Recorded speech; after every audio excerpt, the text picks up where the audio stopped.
Primero agradecerles por acompañarnos esta mañana a la tercera conferencia de los talleres de Reviva 2017, no solo a los presentes, sino también a los que nos están acompañando por videoconferencia. Es una mañana lluviosa en Cali, así que ha alterado un poquito el ritmo y el horario. Esta tercera conferencia va a hablar sobre infecciones oportunistas en la era del tratamiento universal del VIH. Tratamos de hacerlo como un popurrí porque hablar sobre el tema significa gastar una gran parte de una conferencia mucho más larga, pero la idea es hacerla agradable e interactiva, así que vamos a empezar inicialmente con un test inicial, un test para que veamos y nos despertemos un poco sobre el tema y nos introduzcamos un poco a, a esta importante programación.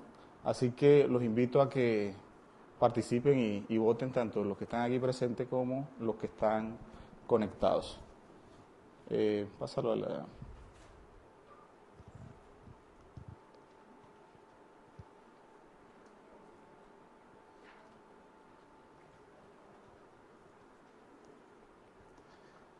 Tal vez quisiera como entrar en cuál va a ser nuestra ruta. Después de este test inicial vamos a hacer unas precisiones de definición y datos históricos al respecto al VIH para entender el impacto que ha tenido tanto la profilaxis como la terapia antirretroviral y de allí entrar de lleno un poco a esa relación del conteo de los CD4 y las infecciones oportunistas para que ya con esa entrada aterricemos un poquito con la realidad, o sea, los casos clínicos de infecciones oportunistas, de lo que vemos no solo en los hospitales, sino también lo que vemos en la consulta ambulatoria cuando nos llegan los pacientes a control después de esas hospitalizaciones o cuando tenemos la oportunidad de estar frente a una infección en el momento que llega a esa consulta ambulatoria, redondeando un poco con algunas conclusiones y llevarnos unos mensajes para la casa con respecto a este tema.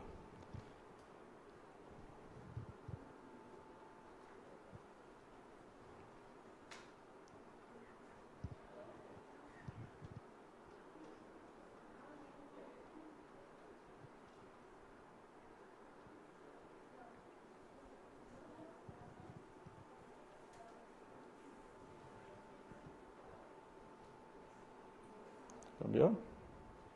O dejémoslo...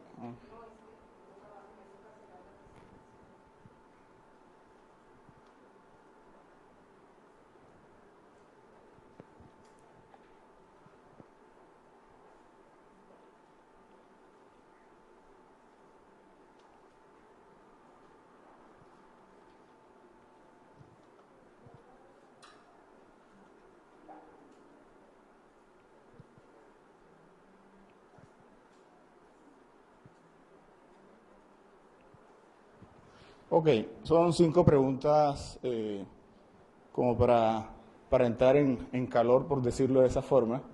Así que los invito a participar. Con respecto a las infecciones oportunistas, pues en este caso asociadas al VIH, sabemos que se siguen presentando en la era de la terapia antirretroviral universal, pero la pregunta es ¿por qué piensan ustedes que todavía se siguen presentando? Si es por A, que hay pacientes que no reciben TAR por distintas razones, verán si es que el paciente no quiere o por problemas de seguridad. B, que hay un fracaso en la terapia antirretroviral, sea por falta de herencia o la continuidad misma. C, porque los pacientes no conocían de su infección por el VIH y lo que hacen es debutar con una infección oportunista, lo que conocemos como un diagnóstico tardío. O D, todas las anteriores. Así que votemos.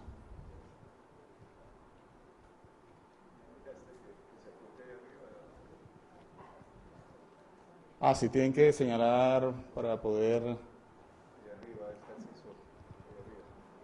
El sensor se encuentra hacia la parte superior.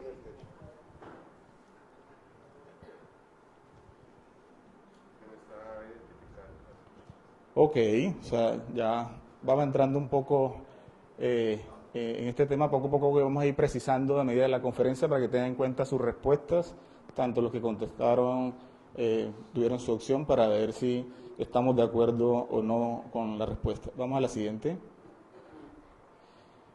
¿Cómo se define diagnóstico tardío? O sea, a veces cuesta uno tener claras las definiciones, pero la idea es poder también tenerlas presentes. Así que, ¿ustedes consideran que un diagnóstico tardío o presentación tardía es A, cuando hay presencia de CD4 menor de 350 dentro de los primeros 3 meses del diagnóstico; B, cuando es menor de 200 al momento del diagnóstico; C, CD4 menor de 100 al momento del diagnóstico; o D, CD4 menor de 50 al momento del diagnóstico?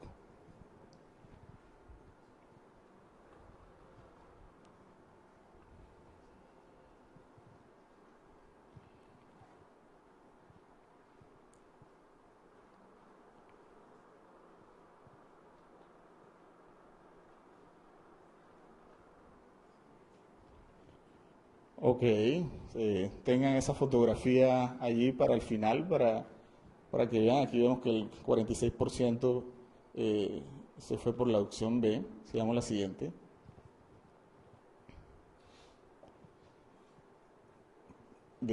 Basado en la definición de diagnóstico tardío, por eso es importante conocerla, ¿qué porcentaje creen ustedes, pues, a nivel latinoamericano, en el cual sabemos que Colombia hace parte del grupo de estudio latinoamericano en VIH, creen ustedes que corresponde a un diagnóstico tardío?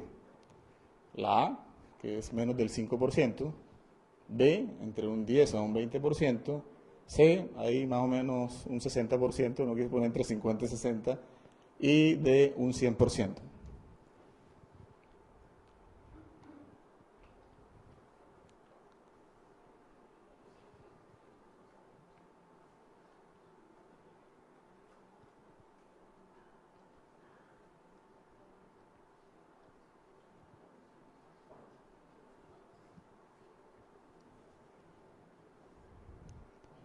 Ok, interesante.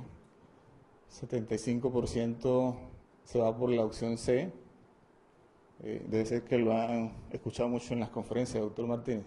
Eh, la siguiente pregunta ya va más enfocada, un poquito aterrizado a los casos clínicos, que va a ser nuestra última parte de la charla.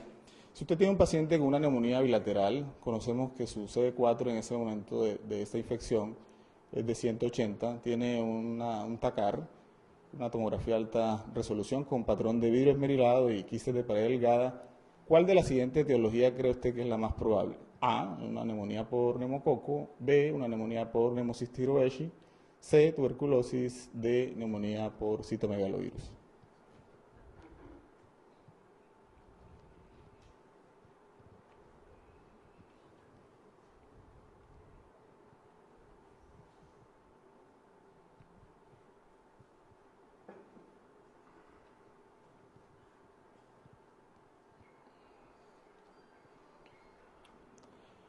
Ok, o sea, 81% neumonía por Pneumocystis jirovecii. Vamos a ver cómo convencemos al resto, a ver, en el análisis. Con respecto a la criptococcus meningia, bueno, hay un error. Es más probable en un paciente que tiene un diagnóstico de infección por VIH-Sida con los siguientes CD4. ¿Con qué valor de CD4 es muy más probable presentar una criptococcus meningia? A, CD4 mayor de 500; B, CD4 entre 350 y 500; C, entre 200 y 350, o menor de 100.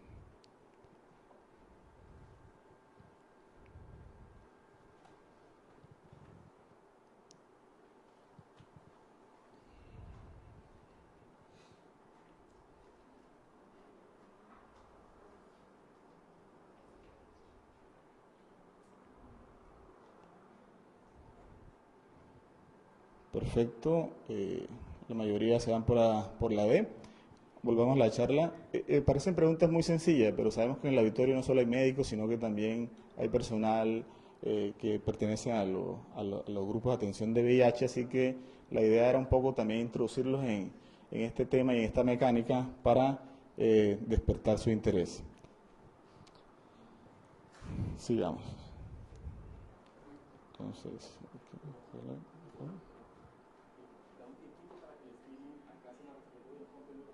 ¿quién me avisa?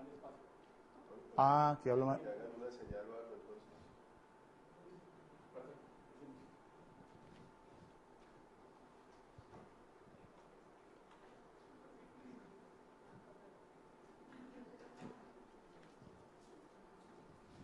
¿Listo? ¿Sí? Ok, ya pasamos a esta parte del test. Parece obvio pensar que la definición de infecciones oportunistas sea sencilla, pero es que no solamente se refiere al VIH, se refiere a cualquier trastorno inmunitario donde ciertas infecciones ocurren con más frecuencia, son más graves, sea por una primoinfección, o sea por una reactivación, o sea por una reactivación. O sea, siempre hablamos del tema, pero es importante enfatizar en la definición como tal. ¿Y por qué saber de historia? Porque es que llevamos más de 36 años, yo creo que ya vamos para 4 décadas desde que se escribió el síndrome de inmunodeficiencia adquirida en el 81 por el doctor Gottlieb, y fue precisamente una infección oportunista la que llamó la atención sobre el síndrome. Fue una neumonía por un hongo que es el Pneumocystis en esa época llamado Carini, ahora llamado Hiroeshi, ¿verdad? En pacientes hombres que tenían sexo con hombres, que llamó la atención sobre esta inmunodeficiencia, que solo hasta 2 años después se pudo verificar su relación con un virus, el virus del HIV en el 83, y solo hasta el 87, más o menos unos 6 años, se introdujo entre la terapia un antirretroviral que fue la acidobudina, que no marcó obviamente el impacto que se sintió cuando ya se introdujo la terapia altamente activa o el targa gran activa, que fue hacia el año 96. Es importante tener esos conceptos porque ya llevamos casi 4 décadas de que el VIH está con nosotros y aún siguen rondando temas al respecto, y entre ellos están las infecciones oportunistas. Habrán otros hitos también de alto valor, pero estos son los que quería enfatizar. Y precisamente porque en las definiciones de condiciones asociadas al SIDA, pues ustedes ven que hay como 26 condiciones y de ellas casi 19 o 20 están relacionadas con infecciones oportunistas y otras más. Algunos tipos de neoplasias también tienen que ver de alguna u otra forma con algún microorganismo. Y dentro de ellas, cabe notar que están la candidiasis traqueal, bronquial o pulmonar, candidiasis esofágica, que vamos ahora que discutamos el caso clínico, a tenerlas presentes, coccidioidomicosis diseminada, sobre todo en los sitios que son endémicos, criptococosis extrapulmonar, criptosporidiasis con diarrea de un mes, infección por citomegalovirus en órganos distintos al hígado, vaso, ganglios linfáticos, la retinitis por citomegalovirus, infección por herpes simple diseminada, úlceras de más de un mes, histoplasmosis diseminada. Siempre hay que mirar toda esta lista porque definitivamente son lo que vemos en nuestros pacientes hospitalizados y lo que realmente nos dan una visión de qué tan inmunosuprimidos están para que lleguen a una condición de avance de la enfermedad. Tal vez una de las cosas a las que uno señala antes de que apareciera la terapia antirretroviral es que definitivamente la profilaxis primaria y secundaria, que fue lo primero que tuvimos a disposición, en cierta forma fue el primer avance terapéutico para el tratamiento de los enfermos con infección VIH, ¿sabes? Hubo una disminución de los casos, pero definitivamente fue la introducción de la terapia antirretroviral altamente activa, como se conocía ahora terapia antirretroviral, la que asistió a un cambio importante en la evaluación del VIH. Fue definitivamente una reducción drástica de la mortalidad y de la incidencia de las enfermedades oportunistas. Sin embargo, no las desaparecieron como tal.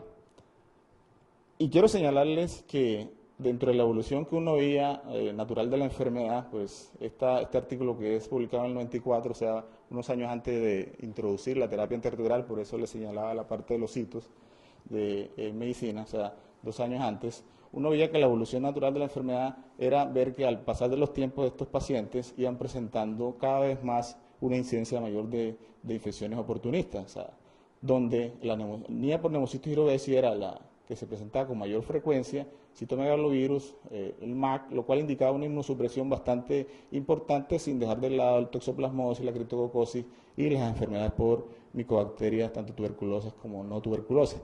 Sin embargo, ya para el 88, ¿verdad?, casi 7 años después de haber diagnosticado el primer caso, lo que yo les mostraba antes de la terapia antirretroviral, la profilaxis con trimmetoprim sulfa ya había marcado una diferencia en algunos estudios donde había una mejoría de la supervivencia con respecto a los pacientes que no recibían profilaxis. Eso, como les decía, fue una de las primeras cosas que se lograron y hay que tenerlas en cuenta dentro de la historia de las infecciones oportunistas, lo que le debemos a las profilaxis como tal en estas infecciones. Sin embargo, la terapia antirretroviral fue la que marcó el hito. O sea, ya para el año 96 de esta tasa de casos por año, que llegaba casi a 140 en esta proporción en Estados Unidos, en una serie que iba desde el 94 al 2007, la caída fue completamente dramática de la tasa de incidencia, por lo menos hasta el seguimiento del 2007. Pero sin embargo nunca ha desaparecido, o sea, siempre se siguen presentando casos de infecciones oportunistas como tal. Es de anotar que cuando hablamos de terapia antirretroviral, llámese que se llama altamente activa o de gran actividad, esta parte me parece muy importante, porque solo fue hasta el 96 cuando se hizo la combinación de los inhibidores de transcriptasa análogos con el IP que se vio en realidad el impacto de esta mortalidad. Y eso tiene una razón, porque si ustedes vieron lo que yo le anoté cuando se introdujo la acidudina, ¿verdad? La acidudina, los que cuentan en esa época, que estamos hablando del 86, yo por mis profesores fue que lo escuchaba, que realmente ellos veían que este tratamiento, pues parece que le ganaba un poquito de tiempo, sobre todo en los pacientes inmunocomprometidos, pero la mortalidad no era que se viera que disminuyera mucho, sobre todo cuando el compromiso era bastante severo. Y eso lo ve uno porque realmente ve que la carga viral baja un tiempo, pero al poco tiempo, antes de las 24 semanas, vuelve a subir. Y eso con la terapia dual también pasaba cuando se introdujeron esquemas de dos inhibidores de transcriptasa reversa análogos, donde también se veía que bajaba la carga viral, pero al poco tiempo, ¿verdad?, se veía que había un repunte y la enfermedad progresaba. Por eso, cuando se ve el comportamiento de esa misma carga viral con la terapia antirretroviral altamente activa, donde se sostenía con el tiempo este descenso de la carga viral y con ello la recuperación inmunológica, se explica por qué el impacto mismo que tuvo dentro del tratamiento del VIH. A mí me emociona esa parte porque realmente ahí es donde uno entiende por qué a través de la historia el desespero que debieron haber sentido muchas personas tratando a estos pacientes cuando llegaban en estas condiciones bastante complicadas y cómo ahora se pueden sacar aún llegando en estado de inmunosupresión severa.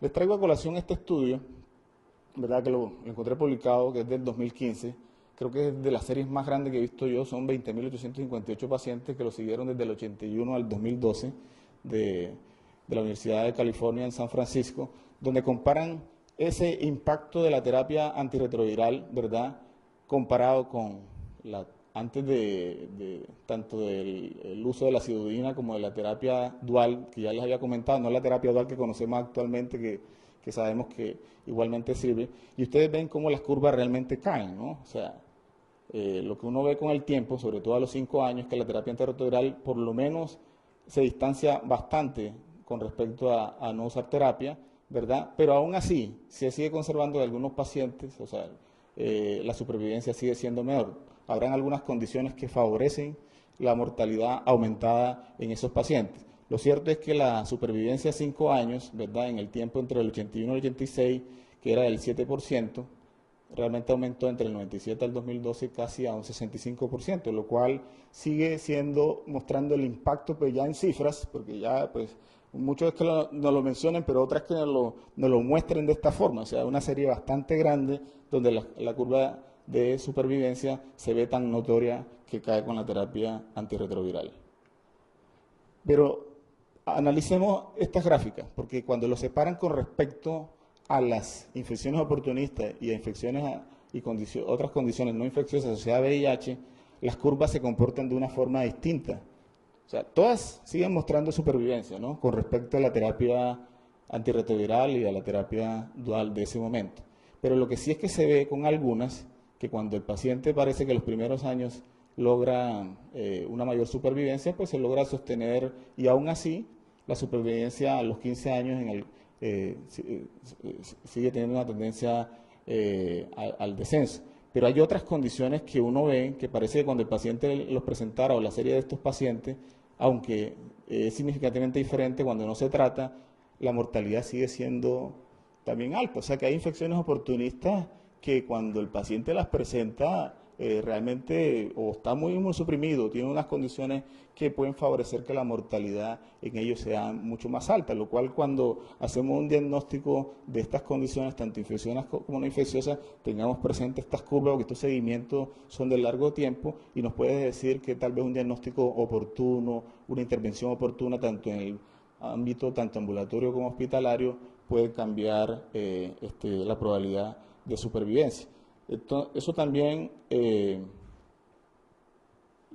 lo vemos aquí con criptococosis. Mire la curva de criptococosis, o sea, hay una caída importante los primeros 5 años, pero aún así parece que el paciente que tuviera criptococosis también tiene más impacto de cuando tiene una criptosporidiosis. ¿Sabe? Parece lógico, pero por lo menos ya aquí lo tienen bastante documentado y en condiciones no infecciosas como el linfoma aminoblástico parece que también tiene un comportamiento parecido con estas infecciones bastante severas. Y ya para mostrarles como cifras más contundentes, ¿verdad? Pues porque ahí tenemos cifras que son norteamericanas, pero en relación a países de bajos o medianos ingresos, ver el impacto de la terapia antirretroviral fácilmente se puede ver en estas gráficas, donde sin terapia antirretroviral muchas de las infecciones oportunistas, incluyendo tuberculosis en los países que son obviamente más endémicos que países europeos o norteamericanos, ¿verdad? Vemos que con la introducción incluso de un año después de la terapia antirretroviral, el riesgo de que los pacientes presenten estas infecciones cae notoriamente, o sea, tanto en todos los tipos de infecciones, tanto en cándida como en neumocistis, en tuberculosis, enfermedad por varicela zoster, o sea, claramente uno ve así a un primer ojo cómo hay una caída significativa. Aún así, uno puede darse cuenta que hay algunas que se resisten pues a disminuir en una forma mucho más drástica, que es este caso sería el de tuberculosis en todas sus presentaciones, y es natural porque estos son pacientes que están en países donde la endemicidad de tuberculosis pues es mucho más alta, pero claramente lo que se ve es que el impacto de la terapia antirretroviral no es solo en determinadas regiones, sino que donde se ha introducido genera las mismas sensaciones y el mismo impacto de la incidencia, pero están allí, o sea, están allí.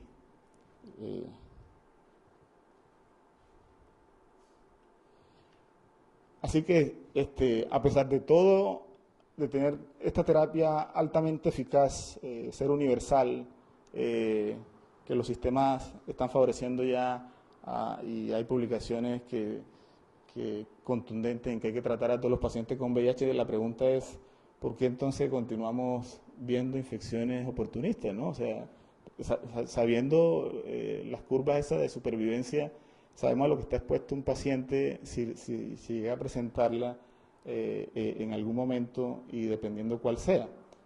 Así que debe ser, y es lo que se tiene como sensación, y hay algunos estudios que lo corroboran, que los pacientes llegan a un diagnóstico tardío. O sea, cuando llegan con un compromiso bastante de su estado inmunológico y llegan debutando con una infección oportunista. O los enfermos que no reciben terapia antirretroviral porque el paciente ha decidido que todavía no es tiempo o su médico todavía no ha actualizado su pensar con respecto a la guía o otro tipo de incomodidades, o el paciente que uno tiene que detectar en el seguimiento de los centros de atención integral, que de pronto es lo que estamos ante un fracaso de la terapia antirretroviral y que sea por falta de herencia a otras causas, pero que hay que tratar de corregirla para que no llegue a un estado mucho más comprometido de su enfermedad.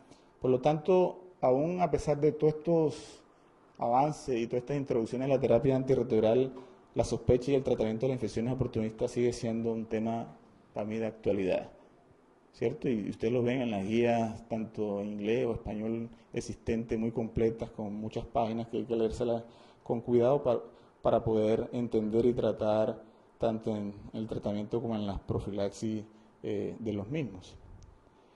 Hay un consenso del 2009, un consenso británico que trató de definir un poquito, y esto responde un poco a la pregunta que yo les hice al principio, de entonces qué es diagnóstico tardío, ¿no? O sea, ¿cómo se define como tal? Porque hasta ese entonces parece que todo el mundo definía diagnóstico tardío de una en cuanto al conteo de CD4 de una forma distinta. Entonces había que llegar como a un consolidado porque de todas formas se sabía que algunos conteos de CD4 hacia abajo tenían un riesgo mayor de progresión de la infección, además de todo lo que representa la transmisión misma. Entonces, para facilitar como ese consolidado de información se definió como presentación tardía a aquellos pacientes que tuvieran CD4 menor de 350 en los primeros 3 meses del diagnóstico o que ya debutaban con una condición asociada a SIDA. Y como presentación de enfermedad avanzada, aquellos que tenían CD4 menor a 200. Tengan en cuenta esa definición porque muchas de las presentaciones que se hacen de la serie de pacientes tienen que ver con estos márgenes de conteo. ¿Y por qué consecuencias puede tener el diagnóstico tardío? O sea, creo que por lógica a veces se saltan muchas cosas, ¿no? Tener un diagnóstico tardío con menos de 350 o tener un diagnóstico de enfermedad avanzada representa que hay más enfermedades oportunistas. Hay mayor frecuencia de hospitalización, dependiendo del tipo de infección oportunista, pues habrán una u otra con mayor aumento de la mortalidad, va a haber aumento de la transmisión del VIH, hay una baja recuperación porque entre CD4 más bajos está el paciente de su diagnóstico, pues va a ser más difícil su recuperación, va a haber un incremento de frecuencia iris porque por lo mismo, CD4 muy bajos, pues si recuperación rápida puede facilitarlo, y entre más CD4 bajos tengan, más profilaxis van a requerir, más polifarmacia va a tener el paciente, porque además de la terapia intraarterioral va a recibir otros medicamentos que hay que revisar las interacciones para no comprometer la una ni la otra, y lo que más puede interesar a muchos de los centros de atención de integral, fuera de que el paciente le vaya muy bien, es que los costos, ¿verdad?, lo que representa para eso y todo el costo que representa para el sistema mismo de atender a un paciente con una infección oportunista por VIH, porque si fuera una sola, pero muchos de estos pacientes tienen varias coinfecciones al mismo tiempo. Y esto es un fenómeno que no es exclusivo de los países de bajos o medianos ingresos, porque en la Unión Europea lo que uno alcanza a mirar, ya utilizando esa definición de diagnóstico tardío con CD4 menor de 350, es que incluso en los diagnosticados nativos de VIH, el diagnóstico tardío, mirándolo por acá, casi que llega a un 50%, ¿no? O sea, no es menor, incluso con CD4 menor de 200, mirándolo acá, trazando una línea, puede que llegue a un 30%. Cuando lo diferencian, pues dependiendo del origen, se ve claramente que los que son del sudeste asiático, parece que la proporción puede llegar hasta un 60%, pero también es un problema para ellos. Y ahora lo vamos a mostrar en cifras también de latinoamericana. Y si tienen el problema del diagnóstico de esta presentación tardía, significa que ellos también van a tener infecciones oportunistas, ¿verdad? Que cambie la incidencia de uno o de otro, dependiendo los conteos ya que se encuentren, pero ellos siguen teniendo neumonía por neumocitis obeshi, ¿verdad? Candidiasis esofágica en un porcentaje también importante, tendrán menos tuberculosis que los países de medianos o bajos ingresos, pero y toxoplasmosis que uno cree que no la tienen, pero que es de menor frecuencia que nosotros, pero ahí sigue estando presente dentro del diagnóstico de infecciones oportunistas.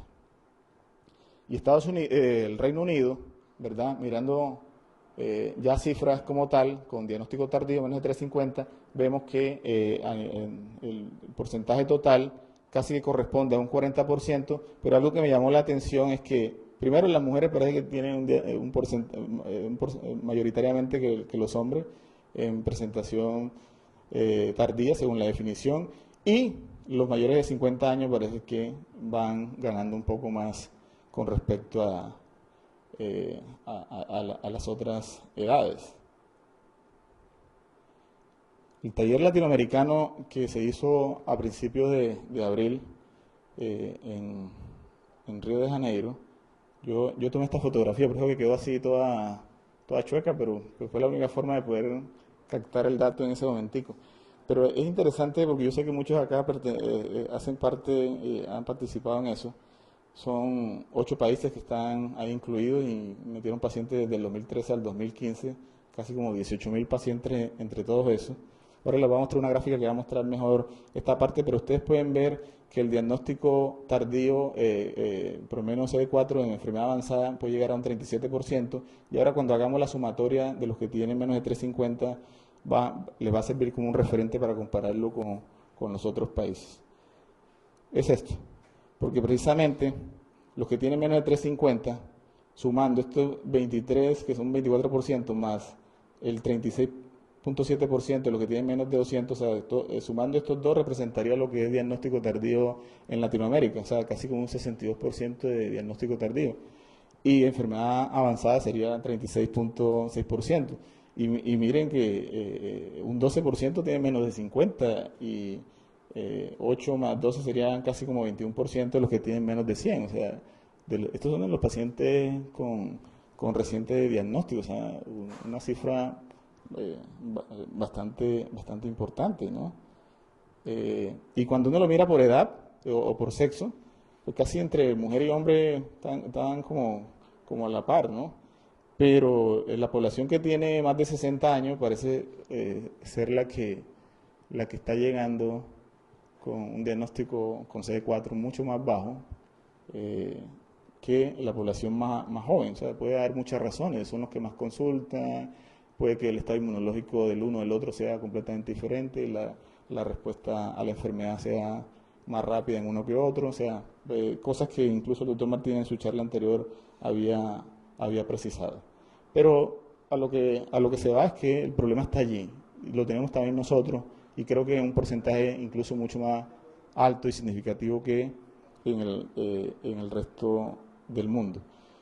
Y si queremos tener datos a nivel local, que de pronto pueden representarnos un poco, ¿verdad? Aunque este es un estudio que se hizo en un hospital universitario en Neiva, son 286 pacientes que son hospitalizados del 2007 al 2012, ya en la era de la terapia antirretroviral.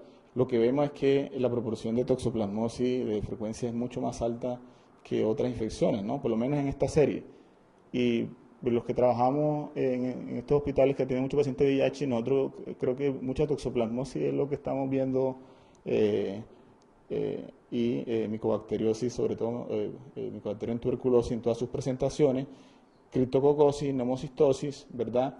Y ahí cándida, y ahí le van siguiendo muchas otras infecciones oportunistas. O sea, la epidemiología en cierta forma también cambia, pero nosotros tenemos el problema y tal vez se explica por este tipo de presentaciones que estamos teniendo en nuestros pacientes con un gran compromiso de su estado inmunológico. Estas 3 diapositivas que siguen va a ser la entrada a los casos clínicos, así que de pronto concentrémonos un poquito en esta parte para poder enfocar los pacientes, ¿no? Porque hay una clara relación entre los CD4 y las infecciones oportunistas, entre el valor de los CD4 cuando se presenta un síndrome clínico y la sospecha de lo que uno cree que podría ser la infección oportunista que uno debería buscar en estos pacientes. Puede haber una inmunodeficiencia profunda cuando los CD4 están por debajo de 100 o severa cuando están por debajo de 200, pero aún por encima hay ciertas infecciones que se presentan y hay que tenerlas dentro del baúl de las etiologías probables a considerar. Pero para simplificarles un poquito, entonces hagamos puntos de corte para poder entender qué pensar cuando tenga un síndrome clínico un paciente con VIH. Se entiende entonces que tener CD4 menor de 50 te hace más propenso a que haya más infección por MAC, o sea, por Mycobacterium avium complex, o por citomegalovirus, o criptosporidiosis, o la encefalopatía multifocal progresiva, que los CD4 en 100 hacen más susceptible al paciente a la presentación de toxoplasmosis, criptococosis, cocidiodemicosis, histoplasmosis. 300 y 200, sabemos que el 200 pues, se establece como un punto de corte para neumocistosis, candidiasis esofágica y herpes mucocutáneo, y aún por encima de 200, aunque la tuberculosis puede estar presente en toda la magnitud de los conteos, sabemos que es mucho más severa y diseminada cuando la inmunosupresión es mucho más severa. Aunque los cortes parecen así como definitivos, usted lo que tiene que tener presente es que nada es definitivo, porque los pacientes pueden presentar con rangos diferentes, de presentación según las descripciones que uno tiene. O sea, uno utiliza el punto de corte como para orientarse, pero uno entiende y está descrito que a veces hay rangos de presentación que se concentren más hacia un conteo u otro, es distinto, ¿no? O sea, porque hace que la probabilidad y el riesgo sea mucho más alto. Y eso lo pueden ver ustedes, por ejemplo, en caso de neumocistosis. O sea, neumocistosis dijimos que era de 200, pero hay casos descritos con valores de 250, 230, así que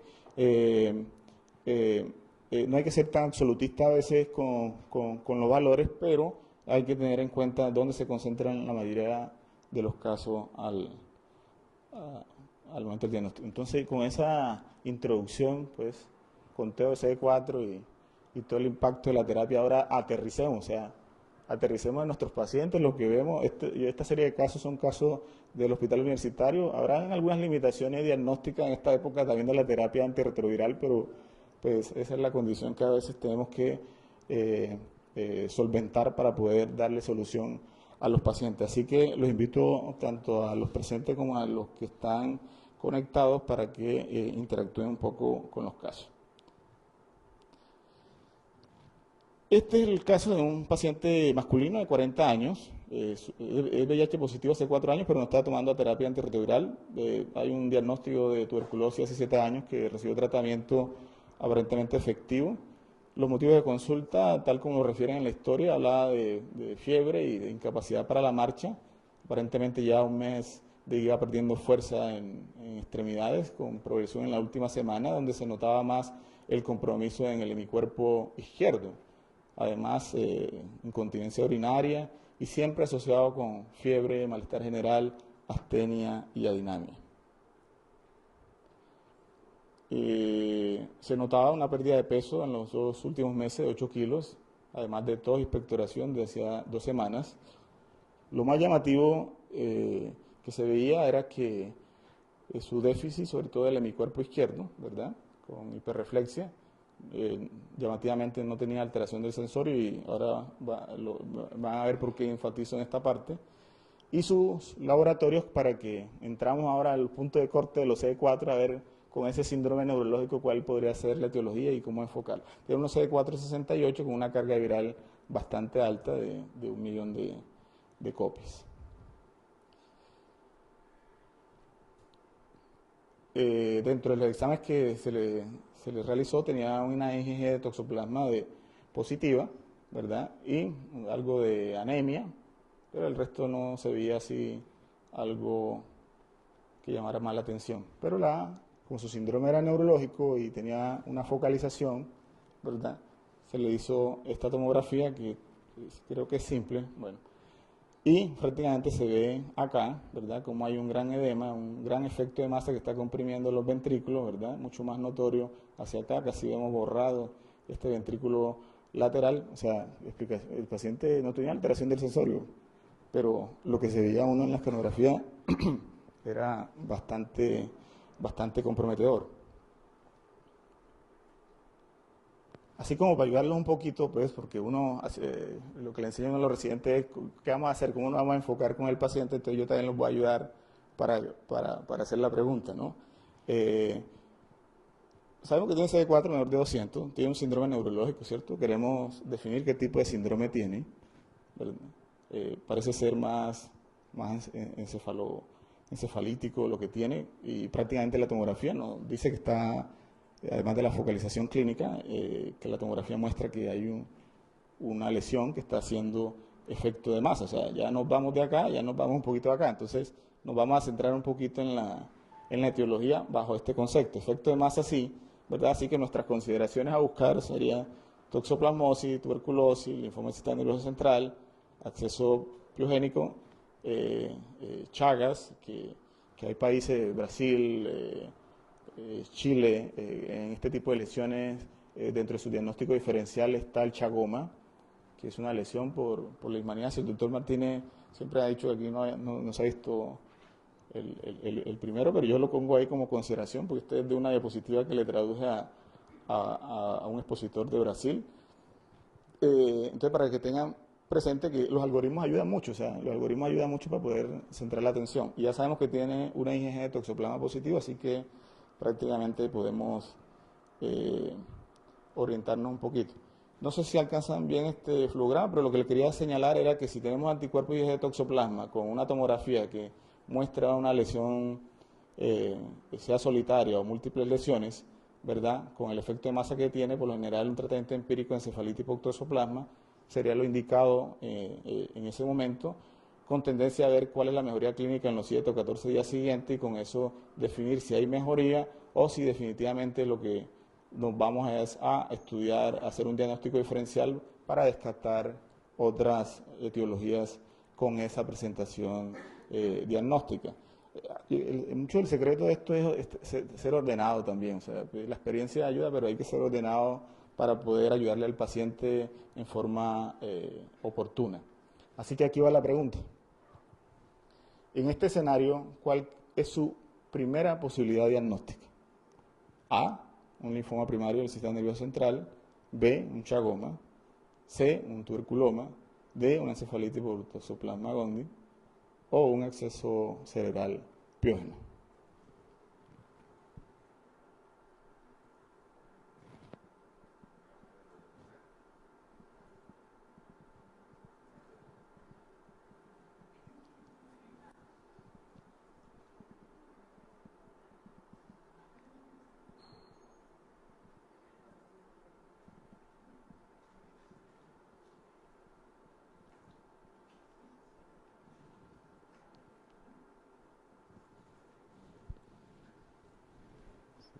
Atropéllala.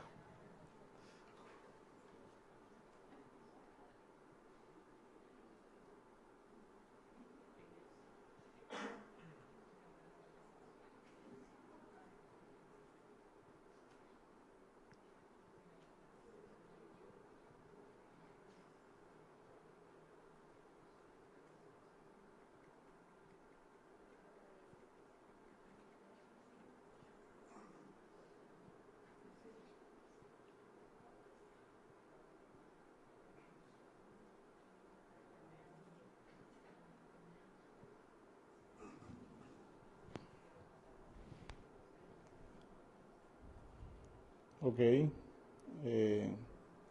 Le repito entonces: A, linfoma primario del sistema nervioso central; chagoma; tuberculoma la C; D, encefalitis por toxoplasma; E, acceso cerebral piógeno.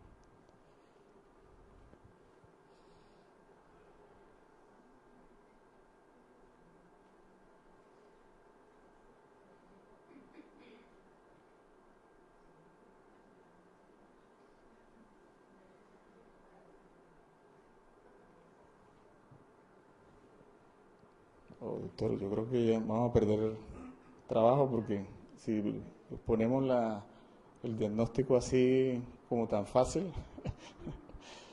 yo estoy completamente de acuerdo, o sea, con esa respuesta. Eh, yo creo que vamos a tener, porque como hay secuencia de la presentación, ¿verdad? Antes de eso había una diapositiva. Eh, no, porque es que se está demorando mucho, o sea, entonces de pronto vamos a subir en el auditorio, de pronto... Bueno, también sí, está bien, perfecto. Eh, entonces tengan ahí eh, el retenido, ¿cómo es? La pregunta, igual yo la voy a hacer, pero para el final la vamos a volver a repetir. Excelente, doctor, no. Eh, ok, bueno, sí, sigue la segunda. ¿Verdad? Con estos hallazgos, ¿cuál conducta asume usted? ¿Le hace de una biopsia cerebral? O sea, estamos pensando que hay conexión entre lo que piensan como diagnóstico, una punción lumbar para estudiar el líquido cefalorraquídeo, o definitivamente yo creo que eso es bacteriano, le va a empezar CFPI, metro y banco para ayudarle un poco más, o le voy a colocar trimetoprim sulfa, ¿verdad? Endovenoso a 5 o 10 miligramos por kilo, o le voy a agregar al trimetoprim sulfa clindamicina. Entonces, retengan ahí ¿cómo es? Su opción. ¿Qué hicimos nosotros? Nosotros, la verdad es que en el HUE, en el Hospital Universitario del Valle, no dejamos el trimetoprim sulfa solo, o sea, sobre todo en estas condiciones, le agregamos siempre clindamicina. Esto tiene mucho tema de discusión, incluso se pide mucha referencia. Estamos como en deuda de publicar experiencia. Este paciente hizo una reacción medicamentosa, pero se logró hacer una desensibilización después de haber completado tratamiento que fue exitosa. Y se acuerdan que tenía algo de tos y expectoración, pero la radiografía no mostró mucha cosa y todo eso salió negativo, por lo menos para tuberculosis. Y esta es su evolución a los 14 días de esa terapia. No le hicimos mayor cosa, o sea, no le pusimos cefepime ni banco ni nada de eso. Y realmente ustedes pueden ver que como el ventrículo, esto es del paciente, o sea, esto no es de internet que me lo haya sacado, pero ven como el ventrículo lateral ya está completamente expandido un poco más.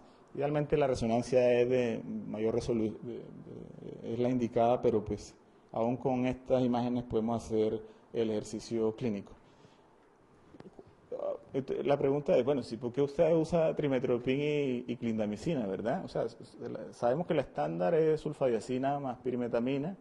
La podemos conseguir aquí en Colombia, pero el costo es bastante importante.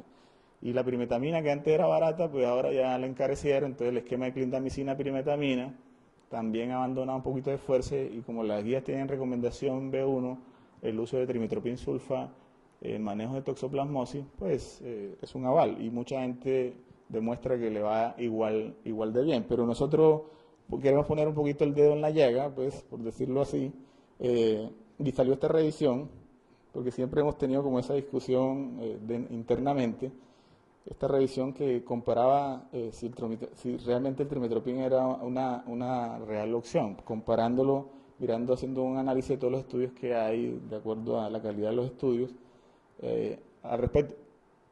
Entonces llegamos a la misma evolución que siempre hemos tenido con respecto al trimetoprim sulfa como tratamiento único, y es que solo hay un estudio clínico controlado que lo avala y es del 98, ¿verdad? El que le da como el peso de la recomendación B1 y el número de pacientes tampoco es que sea mayor. Y por lo menos en esta revisión solo hasta un estudio de cohorte fue el que pasó pues la calidad de la evidencia. Hay mucho más estudios observacionales, ¿verdad?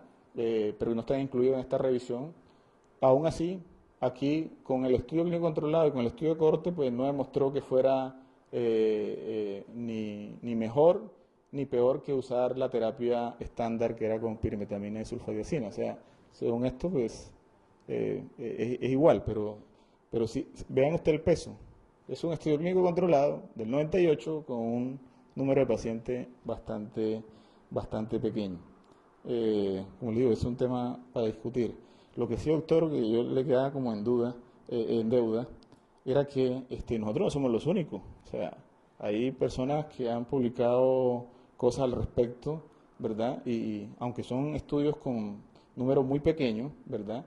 Este estudio de la India, donde trataron 25 pacientes con trimetoprim sulfa y clindamicina, comparado con el estándar, ¿verdad? Por lo menos lo que ven ellos en respuesta clínica es mucho mejor en uno u otro. Nosotros no lo hemos evidenciado así porque no hemos hecho la comparación como tal, ni siquiera con el trimetoprim sulfa solo, pero lo que ven también es que la mortalidad parece que es mucho más alta que cuando usan pirimetamina sulfadiazina, o sea, 37.5% con un 12%. O sea, igual te pueden decir también un estudio como pequeño, que la evidencia tampoco da como para rebatir o considerar que si se usa la combinación trimetoprim sulfa más clindamicina, pero ahí pone uno el tema a discusión.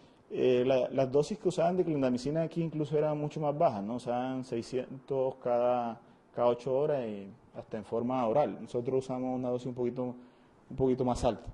Así que estamos en deuda de publicar también nuestra experiencia. Vamos para el caso número 2.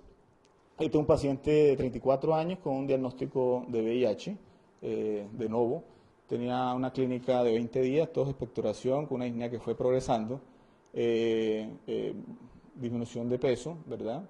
Atendido periféricamente con su recuento inicial al ingreso de 14 células.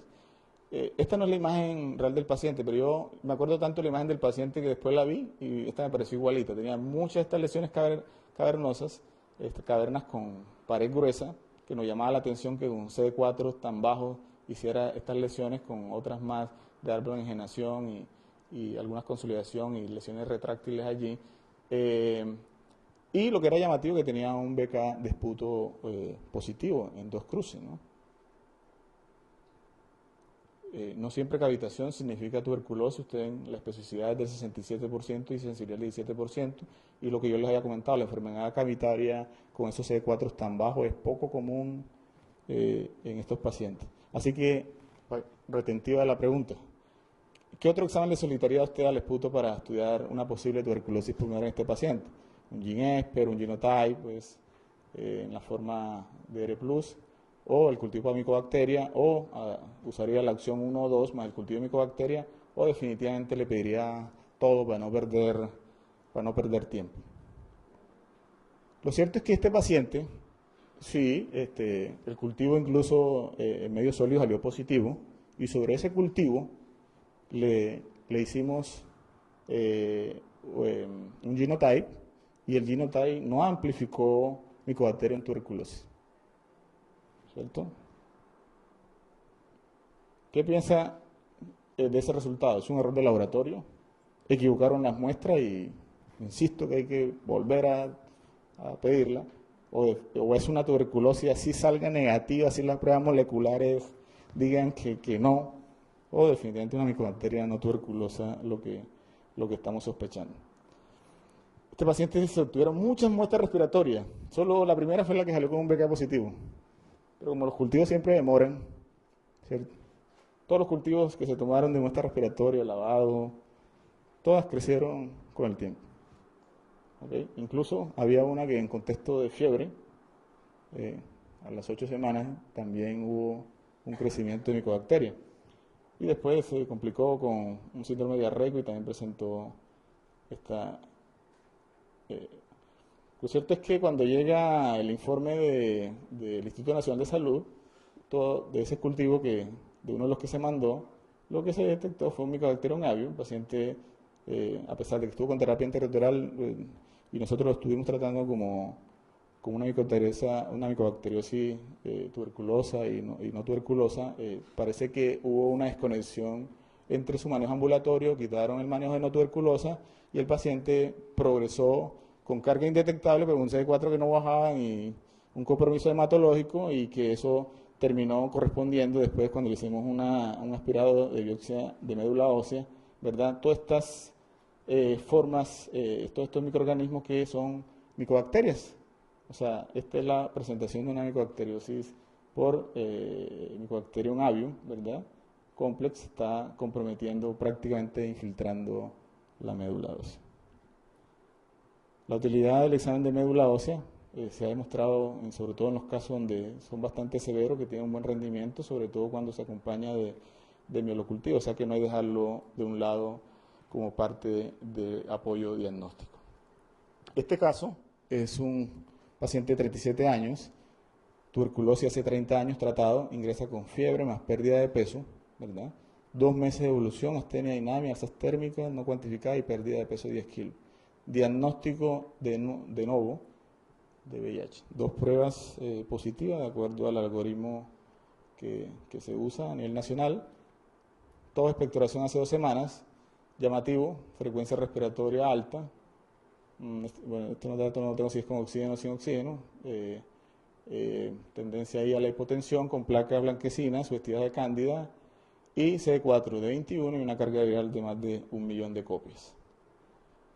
Su examen le mostraba una anemia con una plaquetopenia leve, ¿verdad? Llamativo PCR alta con transaminitis y una LDH de 2000.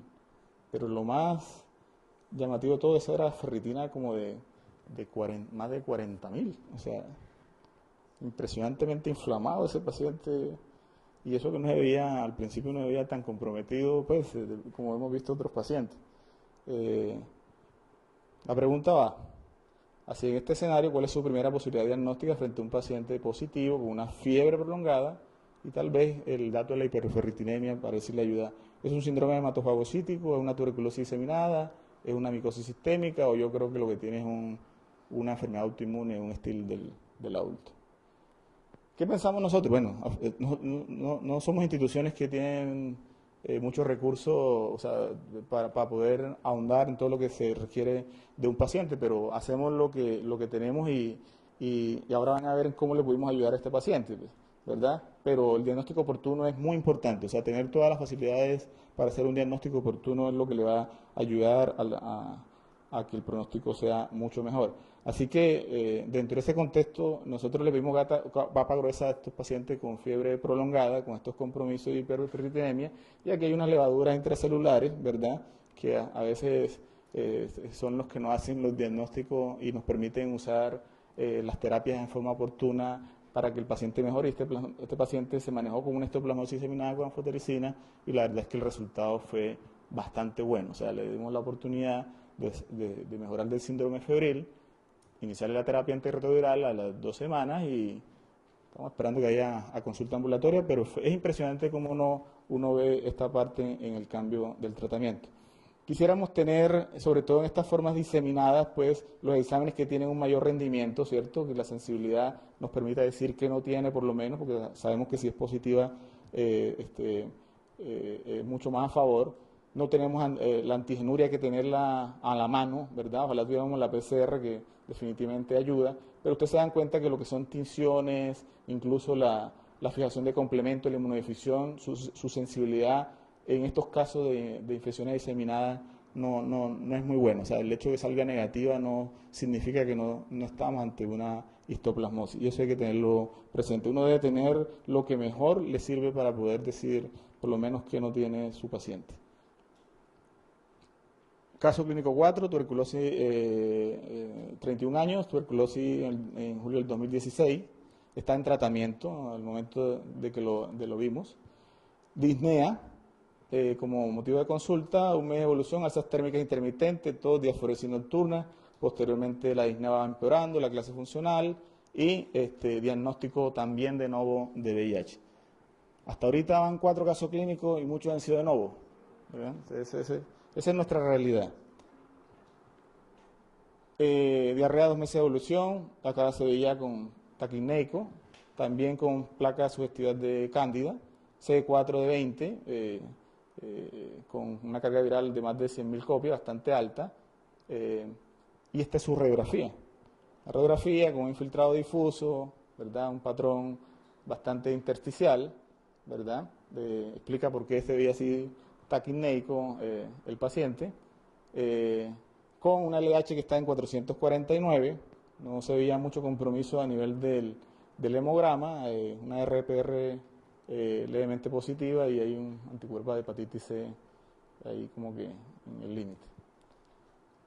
Enfóquense en el algoritmo, ¿sabes? Pues, el algoritmo, a mí me gustan los algoritmos porque ayudan a uno a enfocarse. Entonces, si sabemos que tiene menos de 100, 200 células, puede ser una radiografía, un TAC. Sabemos que su patrón, en este caso, este paciente es un patrón intersticial. Pues, para este caso, hablan de patrón reticular granular o intersticial.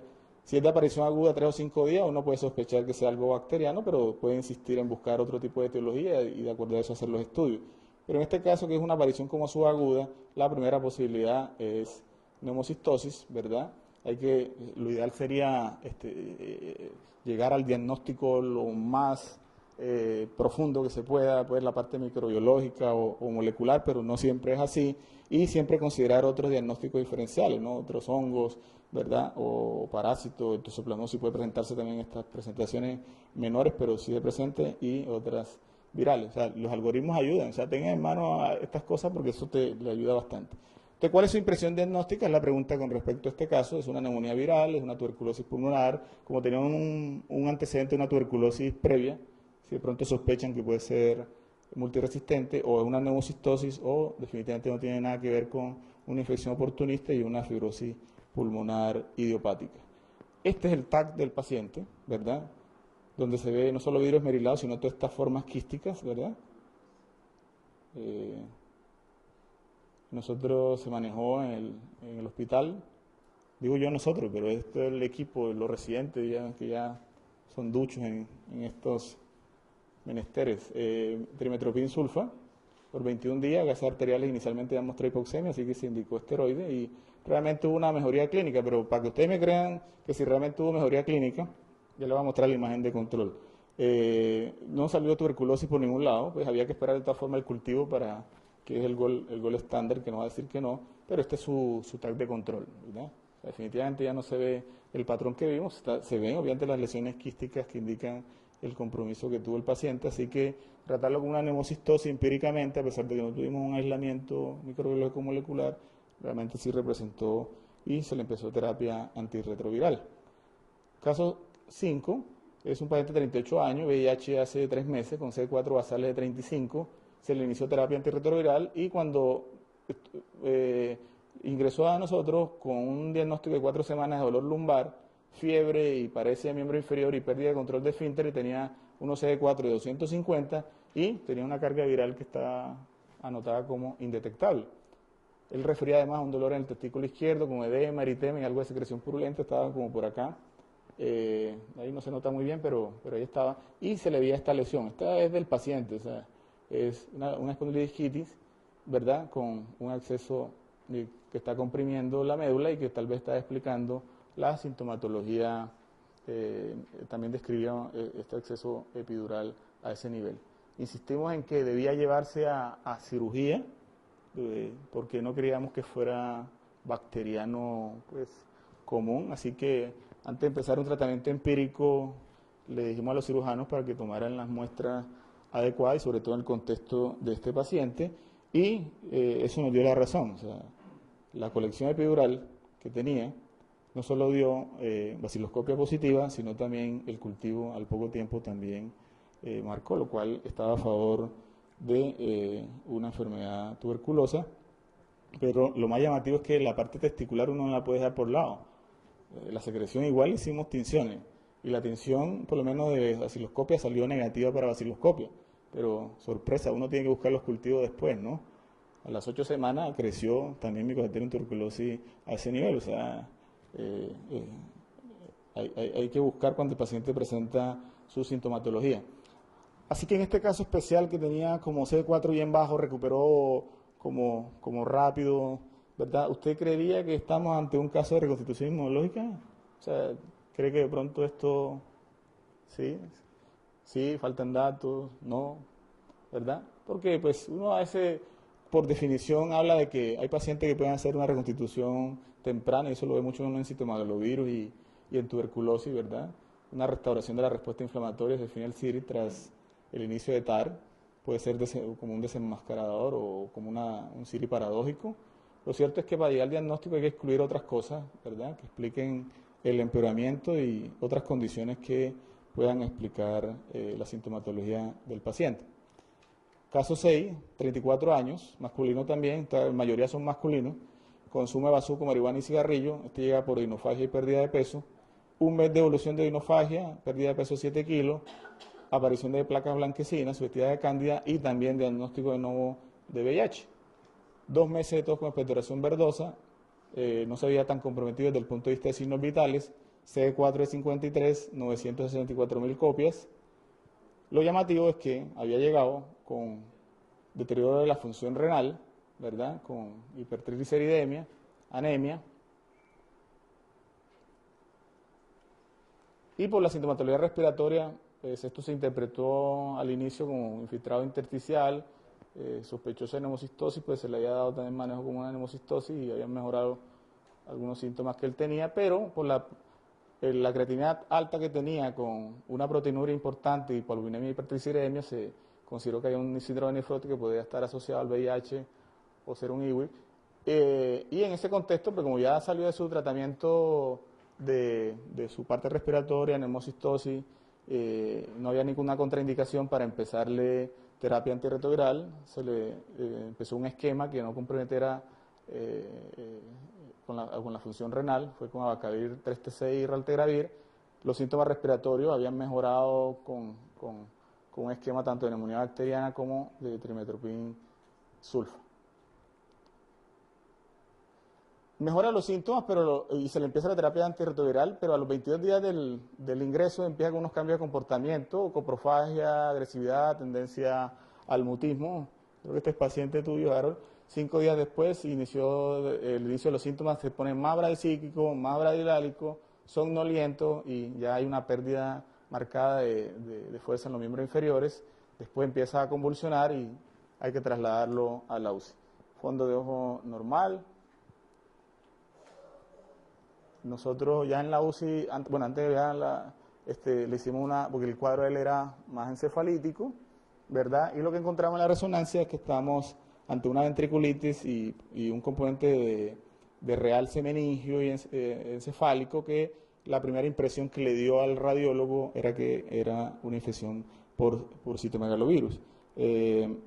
La PL que se le hizo al principio no mostraban nada, o sea, solo una linfocitosis leve con algo de proteinorraquia, pero las que se hicieron de seguimiento pues ya mostraba claramente cómo era más inflamatoria, al principio con polimorfos nucleares, pero después con inversión hacia la monocitosis, lo cual sugería que realmente estábamos ante un cuadro meningocefalítico en este paciente.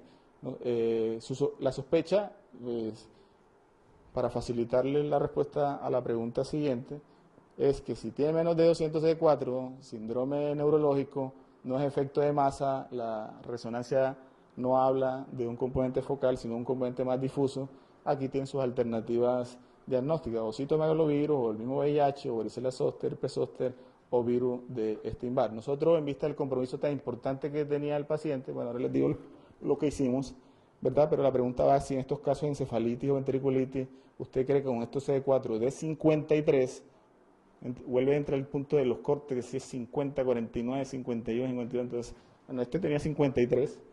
¿Qué piensa? ¿Es neurosífilis, es toxo o una leucoencefalitis multifocal progresiva? O sospecha de pronto puede ser una encefalitis por citomegalovirus.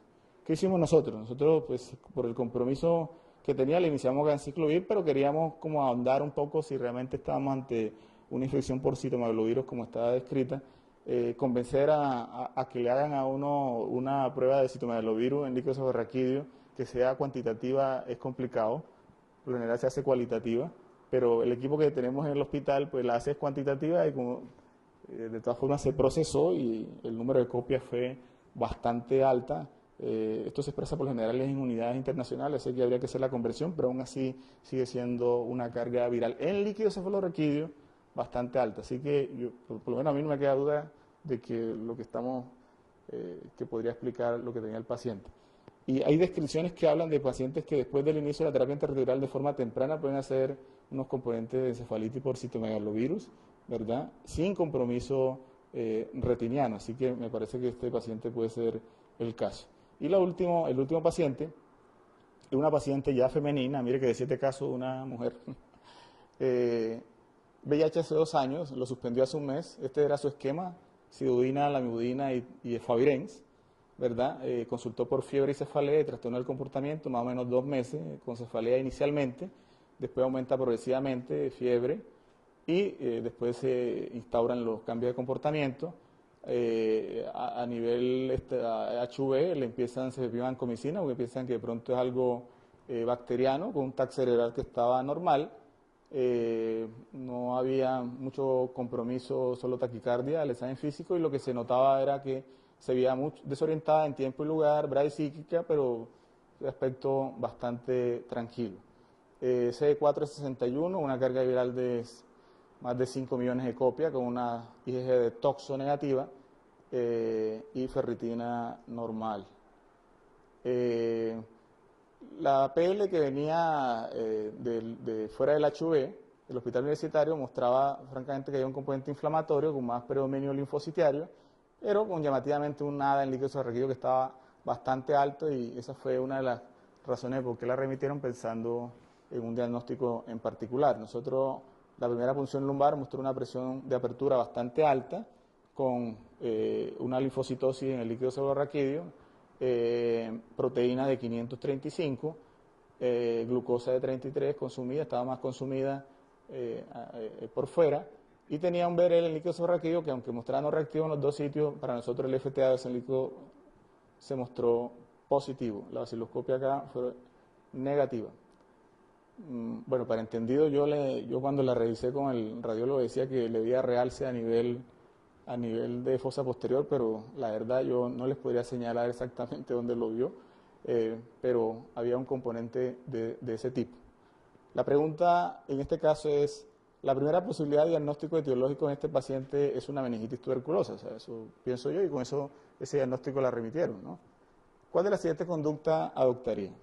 Usted le hace 3 punciones lumbares en días consecutivos para aumentar el rendimiento diagnóstico, o le solicita una prueba de amplificación de DNA para Mycobacterium en tuberculosis en líquido subarachnoideo, o mejor espera los resultados a ver qué pasa ahí con el 1 o el 2 antes de iniciar el tratamiento tuberculoso, o definitivamente yo le empiezo y adopto las conductas 1 o 2.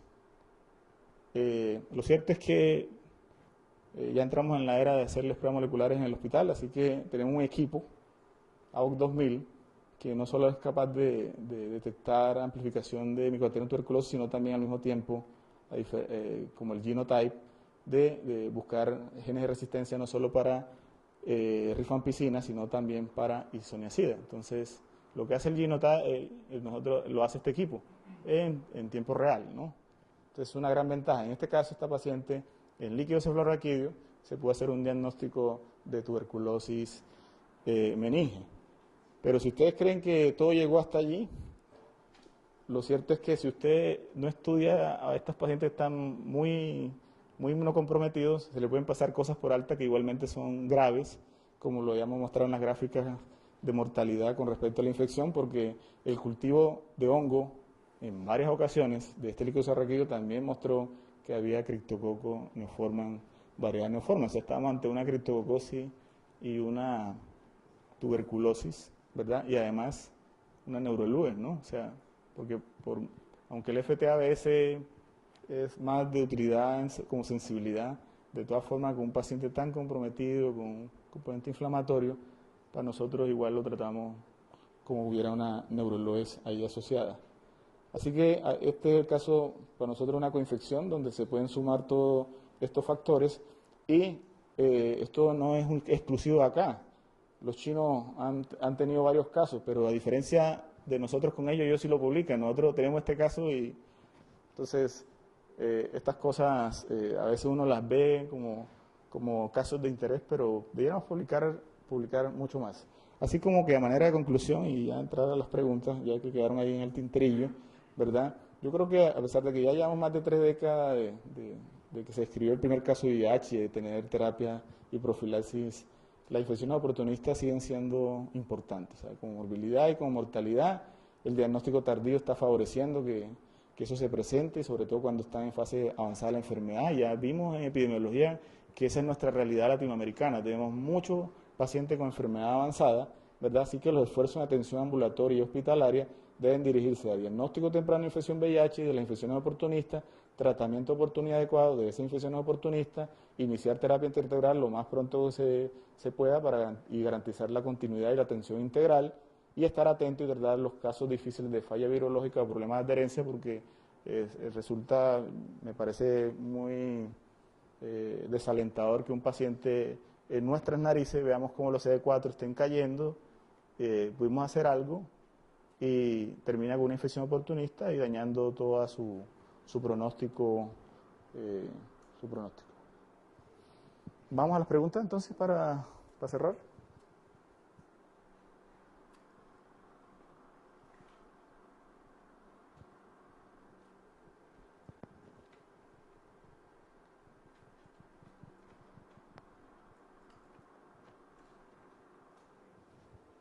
¿Cuántos acá trabajan en ambiente hospitalario con paciente VIH? ¿Qué tanto de lo que mostramos acá y del estudio de Neiva se ve? O sea, usted ve mucha toxoplasmosis, ve mucha criptococosis, así que sigue siendo un reto clínico porque estos son los pacientes que vemos en el día a día. Así que en el caso 1, ¿verdad? Le recuerdo el de la masa, el defecto de masa, ¿verdad? En este escenario, ¿cuál es su primera posibilidad diagnóstica? Creo que la mayoría, bueno, si quiere voten de nuevo, ¿se acuerdan de la lesión con efecto de masa? Con IgG.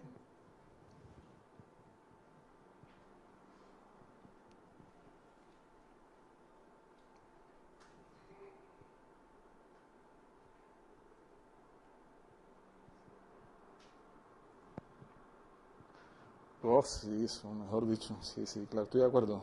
Y ahora sí le queda como que si vamos a darle trimetoprim o clindamicina, no sé pues los que hacen eso, pues debiéramos sumar esfuerzos para tener una evidencia en común, a ver si eso sirve o no sirve, si así como a los de India le mostré una cifra que parecía impresionante, a ver si nosotros también las podemos visualizar de esa forma. Ok, la siguiente. ¿Qué conducta asume usted? ¿Biopsia? ¿Punción lumbar? ¿Se deprime metro por si las moscas? ¿Vancomicina? ¿Qué?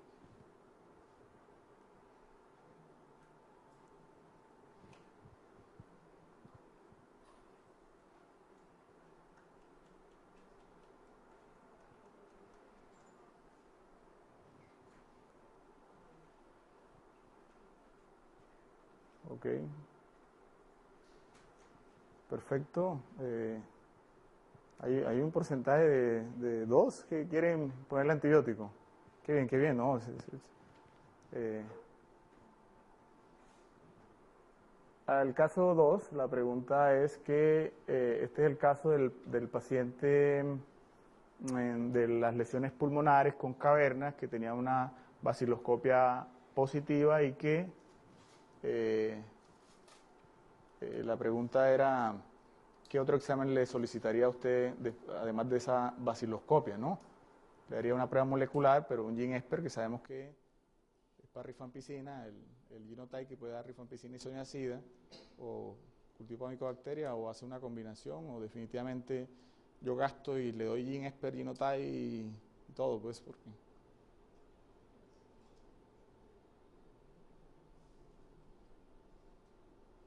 Eso es 71% con la opción de hacerle una prueba molecular más el cultivo de micobacterias.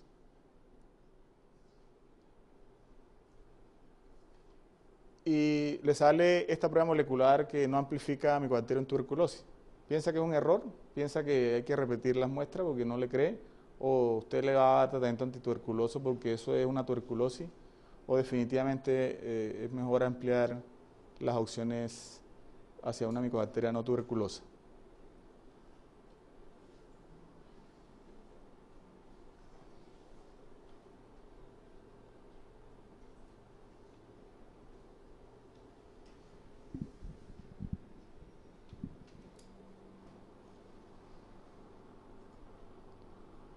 Excelente.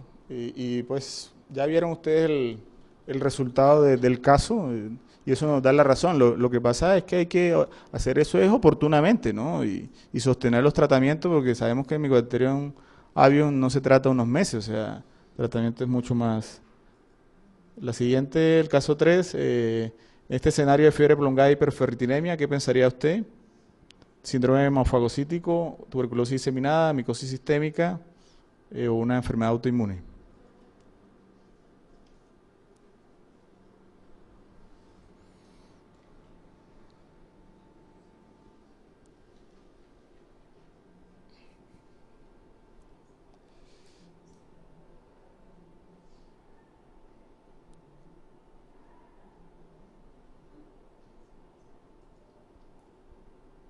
Ok, bueno, aquí hay trampa porque ya saben ustedes qué fue lo que salió, pero lo que sí es cierto es que un paciente grave uno debiera tener todos los instrumentos para poder decir qué tiene y qué no tiene, o en qué hay que seguir sospechando dependiendo las pruebas que uno no tenga. O sea, lastimosamente los que tenemos estos pacientes no tenemos todo lo que queríamos tener, o sea, pero pues ahí gozamos con la experiencia de gente que sabe mucho de esto y ayuda. La siguiente. Este es el caso del paciente con la fiebre, la disnea, ¿verdad? Que vimos esta radiografía con infiltrado intersticial difuso, antecedente de tuberculosis años atrás, tratada. ¿Qué piensan ustedes según si tienen la imagen? ¿O es una neumonía viral, o es una tuberculosis pulmonar, o es una neumocistosis, o definitivamente creen que puede ser una condición no infecciosa?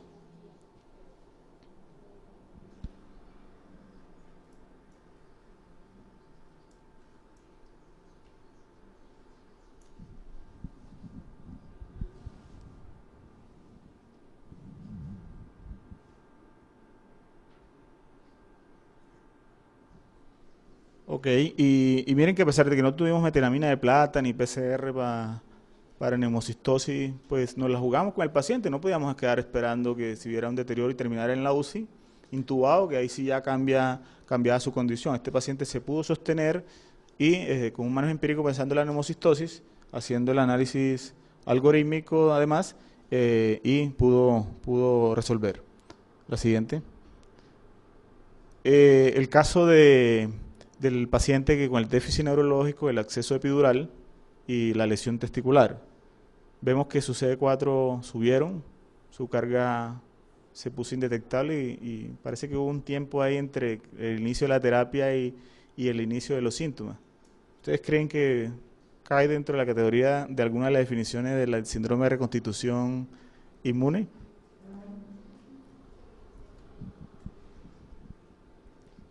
Doctor, si tiene un comentario al respecto, yo se lo agradecería.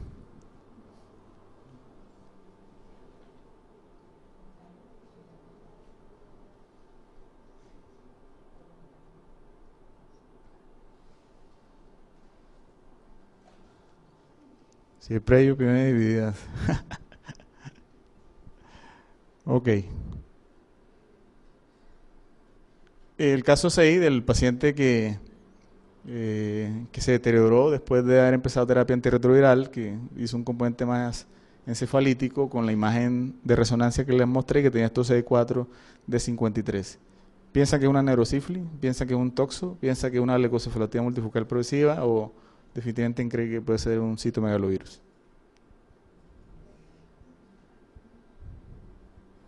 No, pues si no llegan al 100%, yo creo que...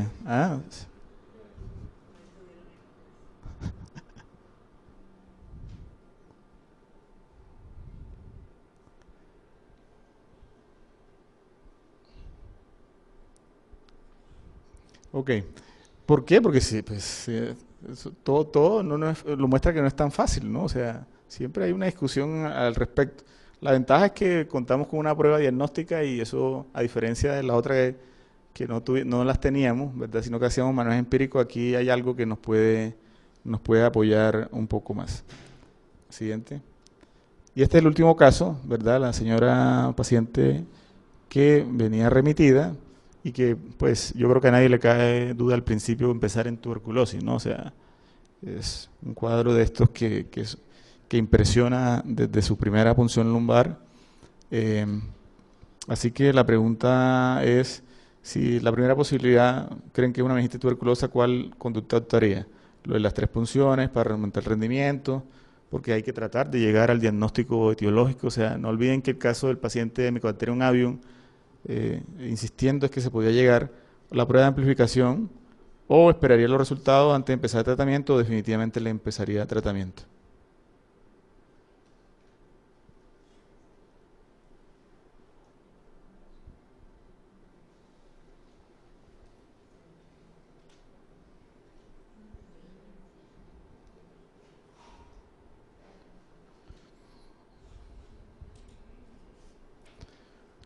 Ok, estoy completamente de acuerdo con el 85%, y así se manejó la paciente, con tratamiento anti-TB y con manejo para criptococosis, con todo el cuento de las interacciones y esperar el momento para poder empezar la terapia antirretroviral, atendiendo que estas dos son las condiciones que retrasan la terapia antirretroviral.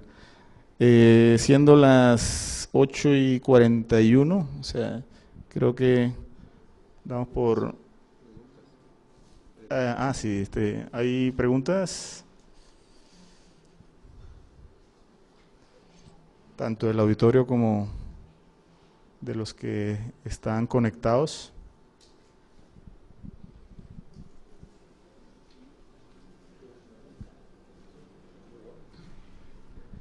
Mientras tanto, pues la verdad, excelente presentación.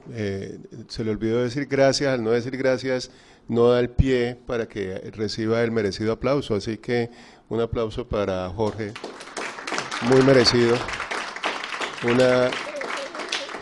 Una presentación muy bonita con casos reales que nos han dado mucha dificultad, mucho trabajo en el hospital. Yo quiero hacer una invitación tanto a los presentes como a los virtuales, porque probablemente la mayoría de ustedes están vinculados con programas de atención integral, y es que si bien desafortunadamente seguimos viendo muchos diagnósticos tardíos, definidos por bien sea 350 CD4 o 200, de hecho el grupo VICOL, que es el grupo VIH de Colombia, con 23.000 pacientes, hemos visto que en los últimos años el diagnóstico tardío es del 60%. Esa parte aceptemos que no es una misión de los centros de atención integral, de las IPS, nos llega el paciente ya diagnosticado. Es una misión de salud pública, pero probablemente donde sí podemos recomendar ser más incisivos, trabajar más fuertemente es en el paciente que abandona, porque como lo mencionó Jorge, tenemos muchos pacientes de nuevo, pero también tenemos muchos pacientes que son reingresos, que recaen después de haber abandonado su programa de atención integral, y esto es perfectamente la mitad de los pacientes que tenemos en el Hospital Universitario del Valle, por mencionar una de las instituciones, con infecciones oportunistas, y muchos de ellos fallecen. Y vemos que muchos de ellos estuvieron en el programa de atención integral, recibieron tratamientos antirretrovirales y abandonaron.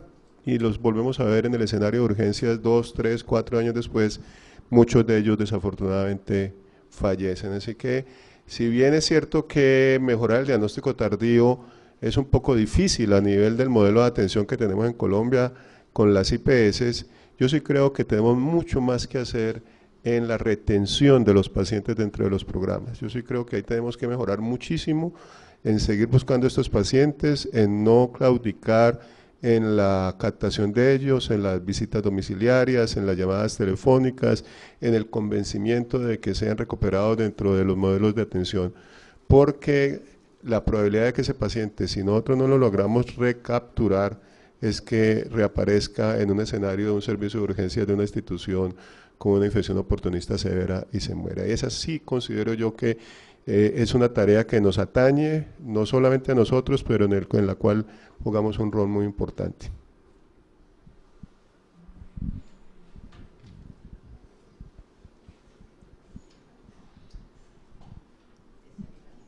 Ah, sí. ¿No hay preguntas? No. Bueno, muchas gracias. La próxima charla es el 31 de mayo. Están invitados el doctor José Oñate. Sí, de vacunación, que es otra vacunación VIH, que es un tema para que vayan teniendo sus dudas ahí para ver si se pueden resolver ese día. Así que muchas gracias. No sé si quedó algo de desayuno, pero